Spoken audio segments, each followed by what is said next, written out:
Hello and welcome back to The Oily Life. If you're new here, my name is Tanya, and today I'm going to be sharing a cold processed soap. It's scented with lime, patchouli, sage, and just a little bit of Palo Santo, so it has like a citrusy, earthy kind of scent. It's a really nice unisex scent, and I'm using some fun colors with it, a green, a blue, and a gold. So we're going to make this soap together today, and I hope you enjoy seeing how I make it. I'm going to be doing a decent amount of soaps coming up just because we're getting ready for farmers market season, so I need to have some more soaps ready to go so that I have them ready for the farmers market. So you'll have plenty of soapy inspiration in my upcoming videos. So let's go make the soap. Alright, so we are making an aloe vera soap today. And we're gonna scent it with Palo Santo, sage, patchouli, and lime. So it's gonna have a really nice, bright but earthy scent, which I think will be super nice. So I have my oils all melted down here. And then we're gonna add in our lye solution. And in the lye solution today, it's all aloe vera juice. And then there's also sugar and sodium lactate. Just gonna pour that in there. The aloe vera has some great properties to it, plus it is a lather booster. And then the sugar is also a lather booster. I put the sodium lactate in to help with hardening the bar up. So kind of got that started mixing in there. So we're gonna go ahead and add in our essential oil blend with some kaolin clay. The patchouli in it really darkens up this essential oil blend, so don't be afraid of that. It will be kind of an orange color, but it doesn't really have any effect on the color of the soap. Maybe a little darkening, but not much. All right, so have that all poured in there. And the sage is a very small part of this mixture because sage has a super low usage rate, but it will add a nice little herbaceousness to the scent. Plus, you can look up, sage has some great properties. Whether those stay after saponification, you know, I can't speak to that, but sage itself does have some great skin and cleansing properties. Here we got that in there. All right, I'm gonna give this a quick blend and then we'll split it off for our colors.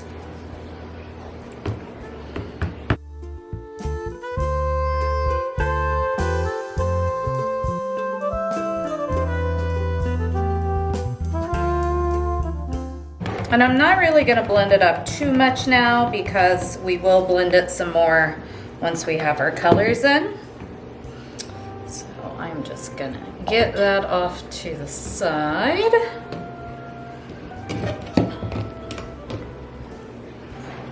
Okay. So we're doing 3 different colors. We're doing Savage Garden from Nurture Soap. It's a real pretty color. Brilliant Blue, also from Nurture. All of these micas are from Nurture. And then Maya Gold, which is a really nice gold, but it's not a shiny gold, which is kind of what I wanted for this soap. I thought these would be really nice, kind of earthy and spring colors, so that's why I chose those. All right, so we're gonna get some poured off here.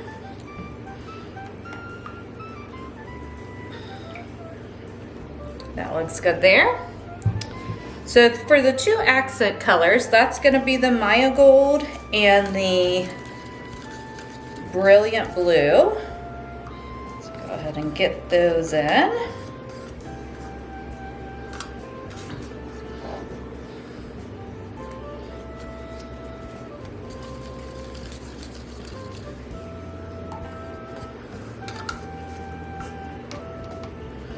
and give those a quick blend. I'm gonna do the Mayo Gold first, just because it's the lighter color, and then we'll do the Brilliant Blue.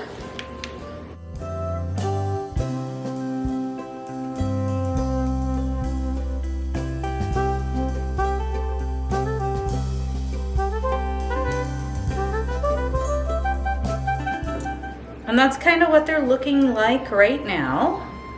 So it's super pretty. Then we got our main bucket here, which we're gonna do the Savage Garden. And this is one of my favorite greens. It's kind of an emeraldy, shimmering green. And I love it, basically.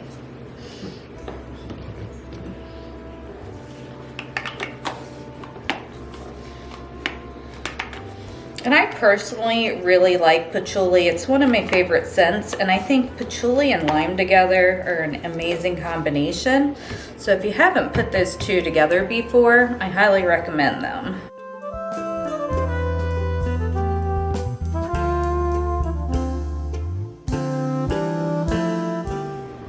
All right, so that looks good there. Bring it up a little bit. So I didn't use a ton of colorant. I used about maybe half a teaspoon because I didn't want it to be overly saturated.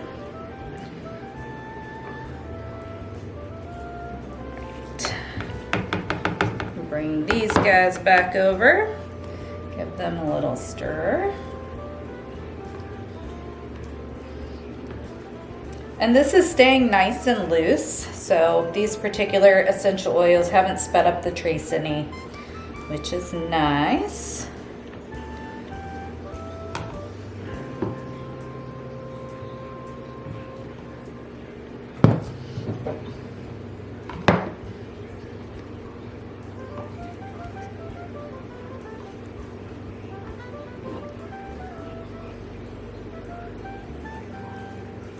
All right. So now we're going to bring the mold over, and today I'm just using this brambleberry silicone mold. So this is just going to be a smaller batch. I'll get about 8 bars out of it. And we're just going to do a drop swirl. So we're going to go ahead and get our green in, and it's so pretty. Love it. Saving a little bit back for the top, but not much.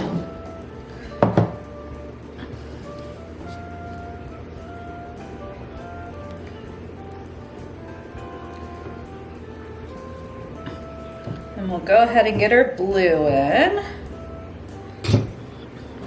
And it's still pretty fluid. I'm gonna go up high so it kind of pierces all through the soap. Greens and blues together are such a great combination. Now, greens can get a little weird in soap, and quite honestly, blues can too, but I still think it's gonna be a really nice combination. And then, now for our gold.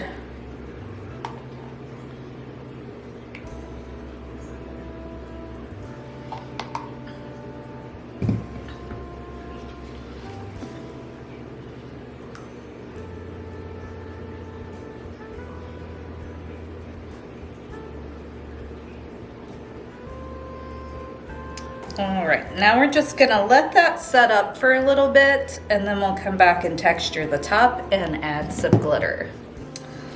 All right, and instead of texturing the top, I think we're just gonna swirl it. So I'm gonna get some more of this mica on top for a little shimmer. And then we'll just give it a swirl. Looks good there. And I just use a chopstick. You're gonna just take it along there. Really pretty. Get the swirls all the way to the edges. So kind of a subtle top design, but really nice. think that looks good there. And then I have some Moonshine Mica in a tea strainer here. And it is getting blown all over by my ceiling fan. So we're just gonna put a little of that on top. A little of this gold hollow on the top. And then give it one last little drizzle and swirl. Actually, I kind of like just the splatters there. There.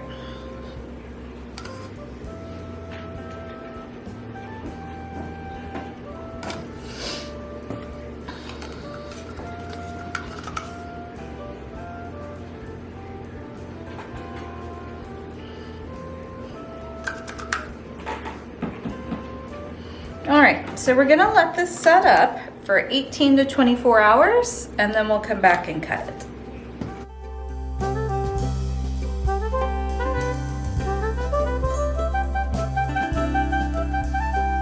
All right, so we are back to cut my lime and patchouli soap.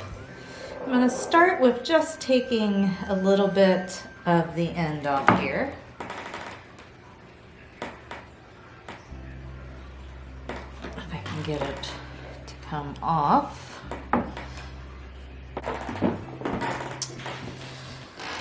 All right. So it's still a little bit soft, but not too bad. And that is what it looks like there. So love how the colors came out. Top's really pretty. The blue really stands out. But I do think, because this is still, like I said, it's still kind of soft, so I think I'm gonna let it set just a little longer before I cut it. All right, so I did let that set a little longer, so I think it'll be easier to cut now.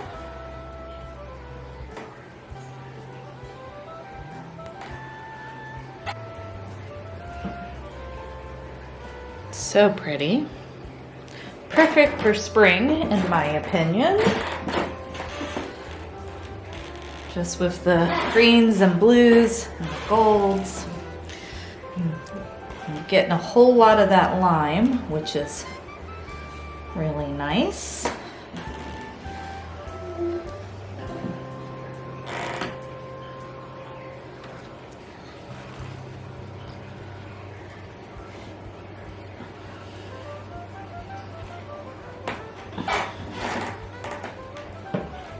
So what have you all been up to lately? Are you out getting in the garden? Anything like that? Have kiddos doing spring sports? Or are you getting ready, if you're someone who sells soaps, are you getting ready for farmers markets? Because I know I've been doing a lot of that. Slightly behind schedule, but you know, that's kind of just how it rolls. I still have a full-time corporate job as well, so kind of gotta fit things in when you can fit them in. At least that's what I'm telling myself.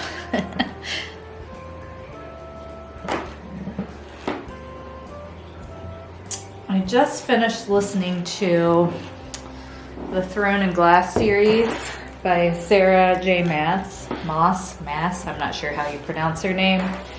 And it was super good. It was, you get invested in it. The books are, I mean, not super long, but they're longer. They're decent size, so each one to listen to was 24 or more hours for the audiobooks, but they were so good. And I just finished it, that series, and I'm super sad it ended.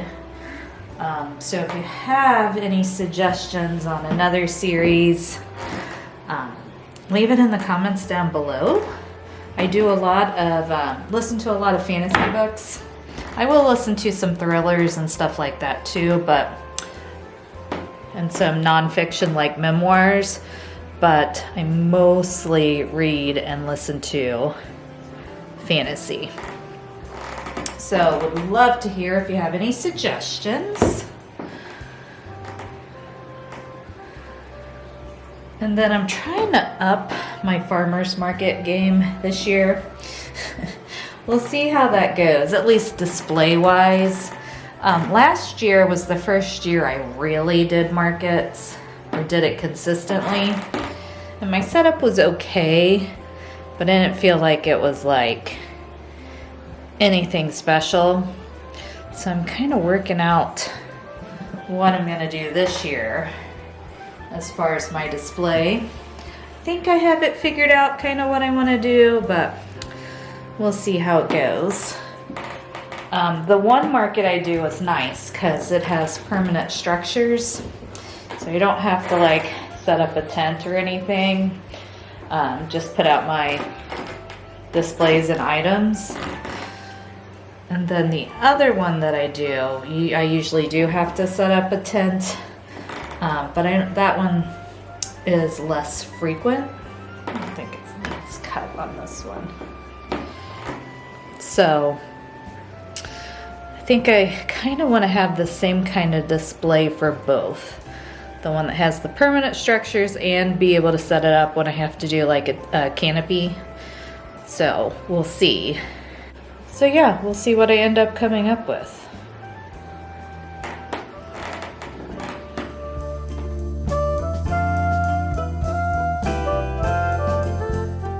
So I hope you enjoyed today's video, and as always, thank you for being here. It means a lot that you stop by each week to come and watch my videos and get a little inspiration for whatever it is that you like to create. Take care, and I'll catch you in my next video. Bye.